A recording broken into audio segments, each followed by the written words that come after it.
দেখবে একটা জিনিস, দেখো আমাদের ঘরে কি কুয়াশা ঢুকতেছে, কিছু দেখা যায় না, ঘোলা ঘোলা দেখা যায়, সেই কুয়াশা। শুভ সকাল বন্ধুরা, কেমন আছো সবাই? আশা করি সবাই ভালো আছো, সুস্থ আছো। তো আমিও মোটামুটি এই দুদিনের থেকে কাশিটা হালকা একটু কমে গিয়েছে। এই যে সকালবেলা উঠেছি, খুব সকালবেলা উঠে দেখো কানে মাথায় মুড়ি দিয়ে আগে ব্রাশ করে মুখ দিয়ে এসে গরম জল করে নিচ্ছি এক হাঁড়ি। কারণ এখন আমাদের সব থেকে বেশি যেটা প্রয়োজন সেটা হচ্ছে প্রতি টাইম গরম জল, মুখ ধুইতে গরম জল। জুই এই যে ঘুম থেকে উঠবে, ওকে মুখ ধুয়ে দেবো, আর উঠেই জল চাবে। তো এই জন্য রাতে কতবার যে জল ছেয়েছে, গলা বলে শুকিয়ে যায়। আসলে জ্বর ছিল তো রাতে, পুরো শরীর এত গরম হয়ে থাকে যে জল না খেলে ওর মানে গলাটাই শুকিয়ে যায়। তো চলো, অসুস্থ শরীর নিয়ে কোনো রকম শুরু করলাম ভিডিওটা। বাবা এদিকে সকালবেলা উঠে পিলারগুলোতে জল দিচ্ছে। বাসনগুলো সব গুটিয়ে নিয়েছি মাজার জন্য, এখন মাজবো না, বেশি সকালবেলা জল নাড়লে না পরে যে ঠান্ডাটা লেগে যায়। আপাতত এখানে থাক গোটানোই, গরম জলটা করে নিই। আমি ভাবছিলাম যে জুয়ের পাপা মনে হয় আমার জন্য রসুন তেল এগুলো গরম করে রেখেছে, হয়তো আমাকে দিতেই ভুলে গিয়েছে। এখন কাছ থেকে দেখি ও মা রসুন তেল না, এগুলো পাখি এসে এখানে পটি করে দিয়ে গিয়েছে। কাণ্ড দেখো।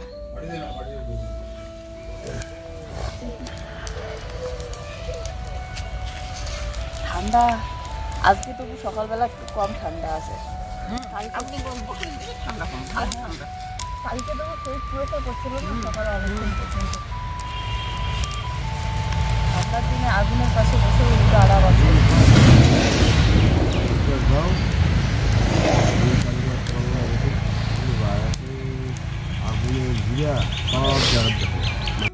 এই যে ঠান্ডার দিন পড়েছে, যেদিন করে একটু বেশি ঠান্ডা পড়বে মোটামুটি, সেদিন করে দেখবে আমাদের গ্রামে সবার ওইদিকে এই যে খড় হোক বা পাতা হোক সেগুলো দিয়ে, এটাকে আমরা ভিড়া বলি, আগুন জ্বালিয়ে আর কি হাত সেঁকে, পা সেঁকে, হাত সেঁকে, তাহলে একটু আরাম পাওয়া যায়।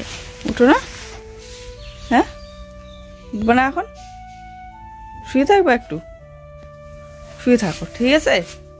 ঠান্ডা লাগবে এখন, না হলে উঠলে, ঠিক আছে? একটু শুয়ে থাকো, তারপরে উঠবে। প্রতি বছর ফাইনাল পরীক্ষার সময় করে ওর এতটাই শরীর অসুস্থ থাকে, প্রত্যেকটা পরীক্ষার সময়ই এই যে অসুস্থ তো থাকে তো হালকা ফুলকা, ফাইনাল পরীক্ষার সময়টা একদম বেশি হয়ে যায়। আর পরীক্ষাটা ওরকম করেই দেওয়া হয় কোনো রকম।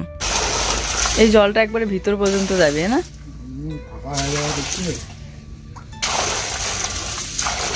কম পরিমাণে 25-30 বার দিয়ে রাখবে ওটা, আস্তে আস্তে এতে দিয়ে হবে। ওই এক বালতি দিলে না আস্তে আস্তে ভিতর যাবে। ফাঁকা লাগা হয় যে মাটি ঢুকবে একবারে উপর, মাটি ঢুকলে সমস্যা না, না একবার পুরো হয়ে যাবে, একদম মাটি দিয়ে এখন বান্ডিং থাকবে। তো এই হচ্ছে আমাদের ভাঙা বাড়িটার টোটাল রূপ, মানে চারিদিকে কাদা, মাটি আর ধুলা এগুলো দিয়ে ভর্তি। এই জন্য বিশেষ করে আমার মনে হয় আরও বেশি পরিমাণে অসুস্থ হচ্ছি আমরা, যতদিন না এই মাটিগুলো একদম ঠিকঠাকভাবে বসে যাবে। কিন্তু দেখবে এই সময়টাতেই মানুষ বেশিরভাগ ঘরের কাজগুলো করে, আর বর্ষাকালে তো কাজ করা অসম্ভব ব্যাপার, বৃষ্টি হয় দুদিনে একদিনে, তখন কাজের সমস্যা হয়। যাই হোক, এদিকে এখন ঝাড়ু দিয়ে নেব ঘরটা, তার আগে একটু গুছিয়ে নিচ্ছি। টেবিলটা তো আমাদের এখন বর্তমানে ঔষধের কারখানা হয়ে গিয়েছে, চারিদিকে ঔষধগুলো ছড়িয়ে ছিঁড়ে থাকে, আর জল তো সবসময় এক জগ নিয়ে আসা থাকেই। তো ঔষধের শিশিগুলো এখানে রাখার কারণে ঔষধের আঠালো ভাবটা এই যে কভারটাতে লেগে থাকে, এই জন্য একটু জল দিয়ে মুছে দিলাম। ঘরটা অনেকটা নোংরা হয়েছে, কিন্তু এখন আর মোছামুছি করাই যাবে না বাবা, যে পরিমাণে ঠান্ডা লেগেছে। আর যদি এতক্ষণ জল নাড়ি আর মোছামুছি করি তাহলে তো আরও বেশি হবে। সরি, হ্যাঁ আজকেও ভিডিওটা দিতে একটু দেরি হয়ে গেল, কারণ এডিট করতে পারিনি, সকালবেলা থেকে অবস্থা খারাপ, তারপরে মেয়ের পরীক্ষা ছিল। আমাদের দিনগুলো বর্তমানে খুবই খারাপ কাটছে। মেয়ে ঘুম থেকে ওঠার আগে এদিকে ঘর বারান্দাগুলো ঝাড়ু দিয়ে নিচ্ছি, ধুলাটা যাতে একটু কমে, কিন্তু তারপরেও এই যে পায়ে হাঁটাচলা করতে করতে জুতোতে ধুলা চলে আসে, আবার ঘর বারান্দাগুলো ধুলা দিয়ে ভর্তি হয়ে থাকে। আর বাবা ওইদিকে কোদাল দিয়ে পিলারের গোড়গুলোতে মাটিগুলো সমান করে দিচ্ছে, যাতে একদম সমান হয়ে যায়, উঠোনটা আবার আগের মতো হয়ে যায়। বর্তমানে হাঁটাচলা করতে করতে হয়েও যাবে, কারণ এই মাটিগুলো কিন্তু বেশি একটা শক্ত না, অনেকটাই নরম মাটি। আর ঘরের এতটুকু কাজ করার পর যে পাথরগুলো বেঁচে গিয়েছে বাকি, এই পাথরগুলো এই যে বস্তাতে ভরে এই সাইডে সাইডে রাখা হয়েছে। আর বাকি যে সিমেন্টগুলো সেদিন নিয়ে আসলাম সবটুকুই শেষ হয়ে গিয়েছে। আবার যখন কাজ শুরু হবে তখন আবার সিমেন্ট নিয়ে আসতে হবে। এরকমই চলবে আমাদের ঘরের কাজ, মানে যখনই কাজ শুরু করব তখনই কিছু না কিছু জিনিস নতুন করে নিয়ে এসে শুরু করতে হবে।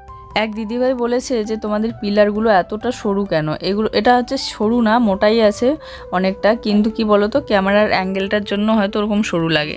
তো মেয়ের খিচুড়িতে মুসুর ডাল আর গাজর দেওয়া হয়েছে ঠিকই, কিন্তু গাজরটা ও খেতেই যাবে না। ইদানিং 2 দিন ধরে শরীর খারাপ হওয়ার পর থেকে বলে গাজরটা না দিতে, তাই আমি গাজরটা কি করছি চামচ দিয়ে একটু গুঁড়ো করে দিচ্ছি যাতে গলে যায়। আজকে শুধু এই যে একটাই পিলারের কাজ আছে, বাকিগুলো তো হালকা করে উঠে গিয়েছে, শুধু এইটা হলেই আপাতত কাজ বন্ধ থাকবে। আমি এদিকে মেয়েকে খিচুড়িটা খাওয়াই দেবো আর ও আমার জন্য একটু লাল চা করবে, সুন্দর করে একটু বেশি করে আদার পাতা দিয়ে। আদার পাতা আর গোলমরিচের গুঁড়া কিন্তু প্যাকেটের নিয়ে এসেছে। ওকে ওই পাখির গল্পটা শোনাচ্ছি, এই জন্য হাসতেছিল। আমি ভেবেছিলাম যে তুমি তেল গরম করে, যে ও লাল চা করে নিল, 1 কাপ লাল চা খাচ্ছি। আর এখন লাল চাটা খেয়ে তারপর একটু বিছানা গোছাবো। তুমি নিছো চা? কেন? গোলমরিচের গুঁড়া দিছিল আজকে? মনে হচ্ছে একটু কম।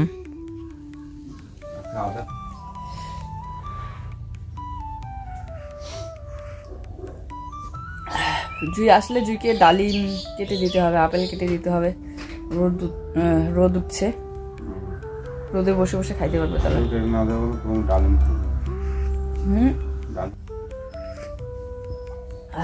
গরম চাটা খেলে বা গরম জল খেলে না গলাটায় অনেকটা আরাম পাওয়া যায়, মনে হয় খাইতে থাকি গরম গরম, বুঝছো? গরম জল মনে হয় সারাক্ষণ খাই, এরকম মনে হয়। চলো চাটা ফিনিশ করে তারপরে এই যে বিছানা গোছাবো। এই জমিগুলো সবে চাষ করা হয়েছে আর গোবর ছিটানো হয়েছে সার। এই জমিটাতে আর ওইদিকে একটা জমি আছে, এই 2টা জমি লিজ নিয়ে করার কথা। একটা বাবা ওরা করবে, একটা আমরা ভুট্টা। তো দেখো আমি রোদের মধ্যে এই চাষ করা জমির মাঝখানে এসে বসে আছি। এদিকে আসলাম এখানে বসে একটু ভয়েস দেবো বলে, কারণ বাড়িতে এই যে মিস্ত্রি এসেছে, অল্প একটু কাজ আছে ওইটুকু করছে, তো পেরেক লাগাচ্ছে, তো শব্দ ঠোক ঠোক শব্দ, এই জন্য ভাবলাম একটা খোলা জায়গায় গিয়ে ভয়েস দিই। আর বাড়ির সামনের দিকে ওদিকে গাড়ির আওয়াজটা বেশি পাওয়া যায়। চলো জ্যাকেটটা খুলতে চাইলাম, রোদ লাগছে, কিন্তু ও বলছে যে হাওয়াও আছে, জ্যাকেটটা পরেই যাও। তো বাবা ওইদিকে জমিতে কাজ করছে, জমির যে এখানে ধান লাগানো হয়েছিল না, তো ধানের যে ওই খড়ের যে গোড়াগুলো আছে, নাড়া বলি এগুলোকে আমরা, তো ওইগুলো করে রয়ে গিয়েছে চাষ করার পর, ওইগুলো বেছে ফেসে ফেলছে, কারণ এই জমিটাতে ওই যে বললাম না ভুট্টা চাষ করা হবে, তো এই জন্য ওইগুলো বেছে ফেসে ফেলে দিচ্ছে। আজকে সহ 3-4 দিন হয়ে গেল আমার কাশি, তো এই জন্য গলাটা আমার ভেঙে গিয়েছে, তাই ভয়েসটা শুনতে ওরকম লাগছে, একটু ফাটা গলা মনে হচ্ছে। যাই হোক, এদিকে এখন এই যে বিছানাটা গুছিয়ে নিচ্ছি, প্রথমে ব্ল্যাঙ্কেটগুলো ভাঁজ করে নিচ্ছি। ঠান্ডার সময় করে আমি মশারিটা যেরকম করে কভার করে রাখি, এখন দেখি যে প্রায় অনেকেই ওরকম করে কভার করে রাখে, তাহলে কি বলতো ঠান্ডাটা একটু কম লাগে। তোমরাও চাইলে ওরকম করে কভার করে রাখতে পারো যদি কারো ঠান্ডার মানে ঘরে ঠান্ডার সমস্যা থাকে। এখন তো তবু কম, আমি প্রত্যেক দিন দিয়ে আবার প্রত্যেক দিন খুলে রাখি। মেয়ে যখন অনেক ছোট ছিল তখন তো সারাটা দিন মশারির ভিতরে থাকতে হতো, ঠান্ডার দিনগুলোতে বেরেই হতাম না, তো তখন আরও একদম সেলাই করে দিয়ে রাখতাম যাতে বারবার খোলা লাগানো করতে না হয়। তো তারপরে এদিকে জুইসোনা ঘুম থেকে উঠতেই ওকে রোদে বসিয়ে দিলাম, আর ওর মোজাগুলো একটু খুলে দেবো এখন, কারণ রোদ উঠেছে, গরমে পাটা ঘেমে যাবে না হলে। রাত্রিবেলা করে কিন্তু ওকে মোজা পরিয়ে রাখি না, খুলেই দিয়ে রাখি।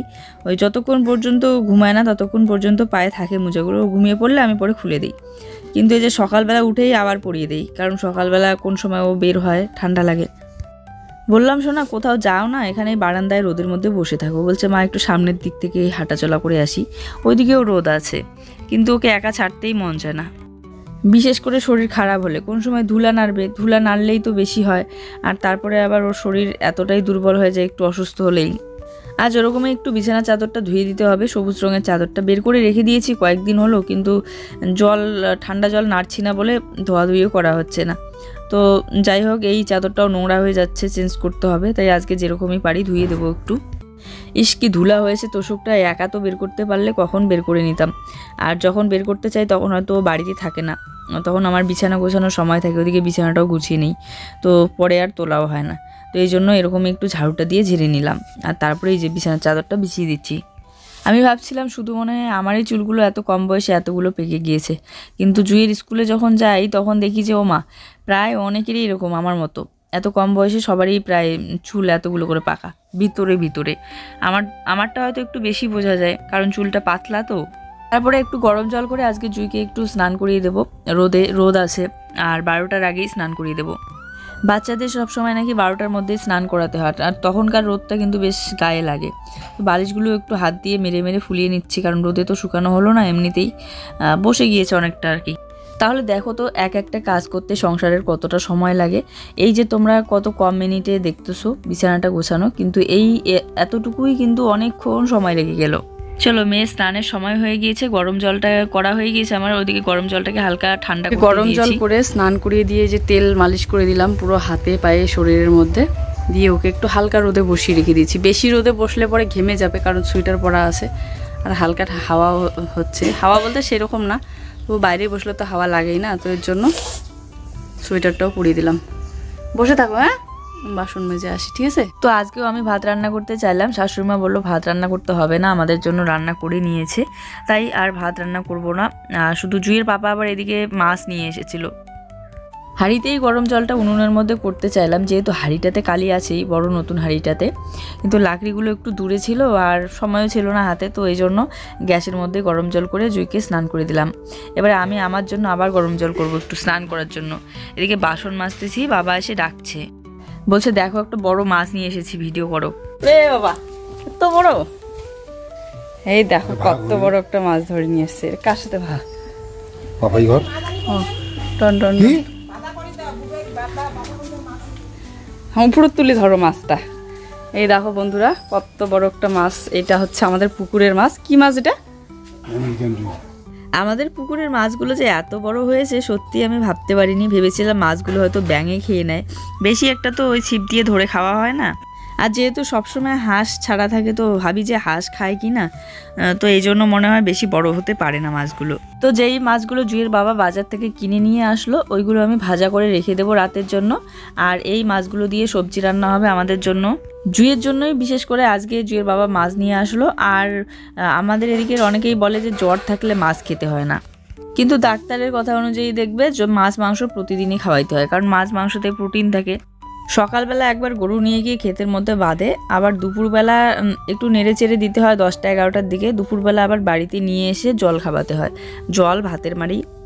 আবার কারণ দুপুরবেলাটা একটু কড়া রোদ পড়ে জমিতে, আর তখন জল ঠল খাওয়ায় একটু হচ্ছে ছায়াতে বেঁধে রেখে খড় দিতে হয়। খড় দেওয়ার পর আবার এই যে নিয়ে গিয়ে বেঁধে রেখে আসে। আর এখনকার তো শীতের রোদ, এখনকার রোদটা তবু বেশি গায়ে লাগে না। চলো, বলতে বলতে এদিকে বিছানার চাদরটাও ধুয়ে দিলাম, বেশি একটা কাছাকাছি করিনি, কারণ যত বেশি কাছাকাছি করবো তত বেশিক্ষণ জল নেড়ে থাকতে হবে আমাকে। সার্ফের জলে একটু কোনোরকম কেচে দিলাম। তো এখানে কি মাছ এগুলো জানি না, তবে মাছটাকে ধুইতে হবে ভালো করে, তারপরে মাছটা ভাজা করব। আগে ভিডিওটা আপলোড দিয়ে নেই গলার। আজ নেটওয়ার্কের এত সমস্যা দিচ্ছিল বাড়িতে, ওয়াইফাই বসানোর পরও ওয়াইফাইটা টানছিলই না। ভিডিও আপলোড দিয়েছি অনেকক্ষণে, কিন্তু তারপরে দেখি এসে টাইম হয়ে গিয়েছে 2% মাত্র হয়ে আছে। তখন ওয়াইফাই অফ করে রেখে আমি একদম রাস্তার ওইদিকে যেখানে দাঁড়িয়ে আগে আপলোড দিতাম সেখানে গিয়ে আমার মোবাইলের নেট দিয়ে আপলোডটা দিলাম। আর শুধু আমার না, যারা যারা ওয়াইফাই নিয়েছি সবারই এই সমস্যাটা হচ্ছিল।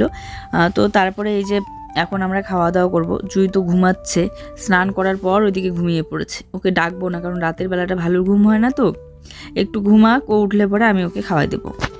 জুই তো ঝাল খাবে না একদমই, তাই জুইয়ের জন্য একটা পাতলা করে আলাদা সবজি বানিয়েছে শাশুড়িমা, যাতে কম ঝাল দিয়ে ফুলকপির একটা ঝোল বানিয়েছে মাছ দিয়ে।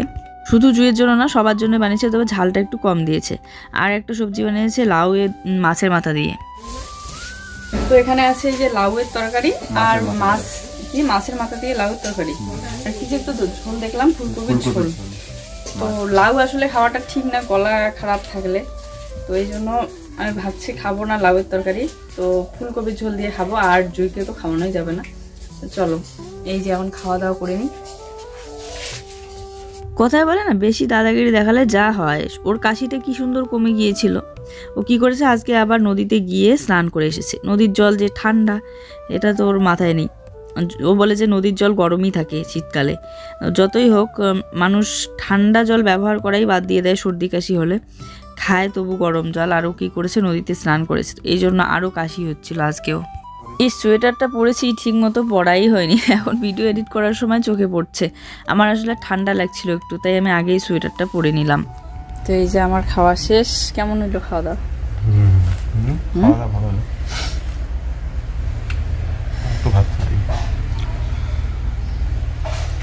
তো বন্ধুরা খাওয়া দাওয়া করে উঠে এই যে ভাবলাম মাছটাকে ভেজে রাখি, তাহলে না হলে নষ্ট হয়ে যাবে। আর এখন যেহেতু মাছ দিয়ে আমরা খেলাম, তাই আর এই মাছটা ঝোল বানালাম না বা ভাজাও করলাম না। তো এখন এই যে ভেজে রাখবো রাতের জন্য, তাহলে রাতে হয়ে যাবে। রাতে একটু পাতলা করে ঝোল বানাবো। আর শিল নোড়াটা তো একদম মাটির ভিতরে ডুবে গিয়েছে, তো ওটা হচ্ছে যেদিন মাটিগুলো সরাবে ওখান থেকে সেদিন বের করে নেব। আর আজকে আপাতত রাত্রিবেলা মিক্সার মেশিনে একটু মশলা বানায় পাতলা করে এই মাছটার ঝোল বানাবো। আমার শিলনোড়া কোথায় ঢুকে গিয়েছে। গতকালকে তো এই কাজটা করা হইলো পিলারের, আর আজকে এই যে বাকিটুকু করা হয়েছে, তো এর জন্য মাটিটা আজকে ঢালা যাবে না। কালকে এগুলো যখন খুলবে শাটারগুলো তখন মাটিটা সরিয়ে নেবে, তখন আমি শিলনোড়াটা বের করে ভালো করে ধুয়ে নেব। এটা ছিল রূপচাঁদ মাছ। ওকে বললাম তুমি ধুয়ে নিয়ে এসে দাও, কারণ আমি জল আজকে একটু কমই নাড়বো। তারপরেও অনেকটা জল নেড়ে ফেলেছি, কল দিয়ে এই কাজ করা সেই কাজ করা, বাসন ধোয়া মাজা। কিন্তু এই বিকেলবেলাটা আর যদি জল নাড়ি তাহলে বেশি হয়ে যাবে। তাই ও মাছটা আমাকে ধুয়ে নিয়ে এসে দিল। আর আমি এই যে সামান্য পরিমাণে হলুদ আর লবণ পরিমাণ মতো আর কি দিয়ে মেখে মাছটাকে ভেজে রাখি। ও হ্যাঁ, আর একটা জিনিস দেখো, রাতের জন্য একটা ফুলকপি আছে। এটা দুপুরবেলার জন্যই নিয়ে এসেছিল, কিন্তু ওই যে দুপুরবেলা তো আর রান্না করলাম না, কারণ আমাদের জন্য শাশুড়িমা অলরেডি রান্না করে নিয়েছে। তো শুধু শুধু কেন আরও নষ্ট করি, তো এই জন্য এটা এখন রাত্রিবেলা আমরা করে খেতে পারবো। এই তো মোটামুটি 1 সপ্তাহ হয়ে গেল। 1 সপ্তাহ আগেই জুইকে ডাক্তার দেখিয়ে নিয়ে আসলাম। আর এই যে আবার ওষুধ নিয়ে আসলো, কত ওষুধ খাওয়ানোর পর এই যে আবার জ্বর কমলো, জ্বর হলো। তো ভাবছি যে এত পরিমাণে জ্বর হচ্ছে, ওর রক্তটা একটু পরীক্ষা করাতে হবে। তাই আজকে সেন্টারে যোগাযোগ করেছিলাম আমি, তো নিয়ে যেতে বলেছে রক্ত পরীক্ষা করানোর জন্য। তো আগামীকাল ওর পরীক্ষা আছে, তো পরীক্ষা দিয়ে আসার সময় ওইদিকে ব্লাড টেস্টটা করিয়ে নিয়ে আসবো।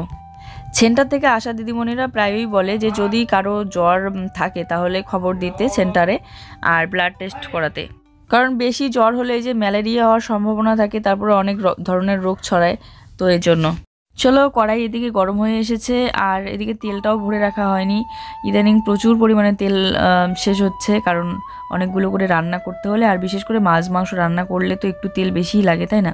তবুও আমাদের জন্য নর্মালি রান্না করলে একটু কম তেল দিয়ে আমি সবসময় রান্না করি, কিন্তু অন্য কারোর জন্য বা ধরে নাও মিস্ত্রিদের জন্য রান্না করলে একটু বেশি করেই তেল দিয়ে রান্না করি। ইদানিং কয়েকটা দিন থেকে শরীর না চললেও মনটাকে কোনো রকম আর কি চালিয়ে নিয়ে যাচ্ছি ব্লগ ভিডিওতে। মানে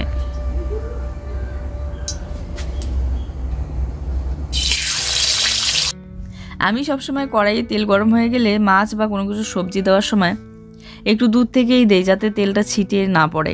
এই যে হাতে হাতে ছিটিয়ে পড়ে না গরম তেলটা, তখন হাত পুড়ে যায়। শর্টটা ডাউনলোড করছো?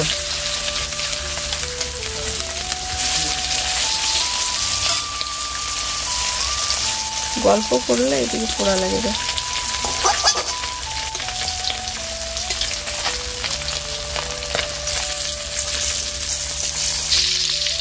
তো সবার শেষে দেখো মাছগুলো আমার ভাজা হয়ে গিয়েছে। এতে কথা বলতে বলতে মাছগুলো একটু পুড়ে যাচ্ছিল। তো গুড ইভিনিং বন্ধুরা, সন্ধ্যাবেলা জুইকে ভাবলাম একটু খাওয়াই ঠাওয়াই তারপরে বই নিয়ে বসাই, কারণ কালকে পরীক্ষা আছে। তো এই যে সবে সন্ধ্যা লাগলো, বলছি শোনা দাঁড়াও হরলিক্সটা শুধু গুলিয়ে আনি। ওইটুকু ধৈর্য নেই, এই যে ঘুমাবে বলে সেই ঘুম পেয়েছে, ওইদিকে শোয়ার সাথে সাথে ঘুমিয়ে পড়লো। তো ঘরে তো প্রচণ্ড মশা, তো এখন আমার মশারিটা দিয়ে দিতে হবে। চলো আগে ওকে ব্ল্যাঙ্কেটটা ভালো করে উড়ে দিয়ে মশারিটা দিয়ে নিই। কোনো ব্যাপার না, এরকমই যাবে এবারও পরীক্ষাটা। শরীর যদি না চলে তাহলে কি আর করার আছে বলো, শরীরটাও তো সব থেকে মেন, তাই না? ওর পাপা কখনোই জোর করে পড়াতে দেয় না। তো যাই হোক, এদিকে মশারিটা দিয়ে আমি ওখানে মশারির ভিতরে একটু বসে থাকবো। তারপরে ও শরীর সুস্থ হয়ে গেলে ও নিজেই পড়বে, তখন ও বায়না করে না। তো এখন এই যে আপাতত শুইলো ঘুমানোর জন্য, কিন্তু পরে আর ঘুমাইনি। তারপরে ওকে হরলিক্সটা বানিয়ে খাওয়াই দিয়েছিলাম। তারপরে ইনহেলারটা হচ্ছে কোচবিহারে যে ডাক্তার দেখিয়েছিলাম, বলেছে যে কন্টিনিউ রাখতে একদম ঠান্ডার সময়টা বিশেষ করে। তাই ইনহেলারটা সবসময়ই দেই সর্দি কাশি হলেই। তো ইনহেলারটা এখন একটু দিয়ে দিলাম ওকে। বসিয়ে দেওয়া উচিত, কিন্তু বসতে চাইছিল না বলে শোয়াই দিয়ে দিলাম। তো এই যে এখানে জুয়ের জন্য হরলিক্স গুলিয়ে নিয়ে আসলাম গরম জলে, এখন ওকে বিস্কিট দিয়ে চুবিয়ে একটু খাওয়াই দিয়ে তারপরে এমনিতে খাওয়াই দেবো। রাতে তো ঠান্ডা জল নাড়বই না কিছুতেই, তাই ওকে বললাম যে তুমি রাতের রান্নাটা যেমন করে পারো একটু করো, সিদ্ধ ভাতে হোক আর যাই হোক, মাছের ভাজাগুলো তো আছেই। তো ভাতের মধ্যে দিয়েছিল আলু সিদ্ধ, আর এখানে লঙ্কা দেখো তেলের মধ্যে লঙ্কাটা ভেজে নিচ্ছে, লঙ্কাটা পুড়বে না বলে। আর লঙ্কাটা দেখো ঘুরতেছে গোল গোল করে, ধোয়া ছাড়তেছে। নিচেও মাদুর বিছিয়েছে, এই মাদুরটা এতক্ষণ পর্যন্ত বাইরে ছিল, শীতের জলে ভিজে গিয়েছে। ওখানে আমি বসবো। মাটি থেকে যে কথা বলতেই অসুবিধা হচ্ছে, তো নিচে আর বসবো না। এদিকে ভাত নিয়ে এক সাইডে বসে পড়লাম, বিছানার এক সাইডে। এখানে ভাত আছে আর গরম গরম মাছের ভাজা, মাছের ভাজাটাও আবার একটু গরম করে নিয়েছে, গরম করে নেই। আর তার সাথে এখানে হচ্ছে আলু সেদ্ধ মাখা। আলু সেদ্ধতে পেঁয়াজ দেওয়া হয়নি, কারণ পেঁয়াজ খেলে না গলা আরো বেশি পরিমাণে খারাপ হয়। আর দিয়ে দিলাম ঘি, ঘি খাও। চলো এদিকে মেয়েকেও খাওয়াই দিই। শোনা উঠো, এই শোনা উঠো, আসো মেয়েকে খাওয়াই দিই, এদিকে আমিও। দালা দালা খাবার খাও। জুই রাতে আর ভাত খাইনি, জুইকে ডালিয়া বানিয়ে খাওয়াই দিয়েছিলাম, আর আমরা এই যে সেদ্ধ ভাতে খেয়ে নিয়েছি। চলো আজকের ভিডিওটা এই পর্যন্তই, সবাই ভালো থেকো, সবার জন্য রইল অনেক ভালোবাসা। দেখা হচ্ছে নতুন ভিডিওর সাথে। ভিডিও ভালো লাগলে অবশ্যই একটা লাইক কমেন্ট আর শেয়ার করে দিও। আর যারা আমাদের চ্যানেলে নতুন, প্লিজ চ্যানেলটিকে সাবস্ক্রাইব করে দিও। Tata, good night.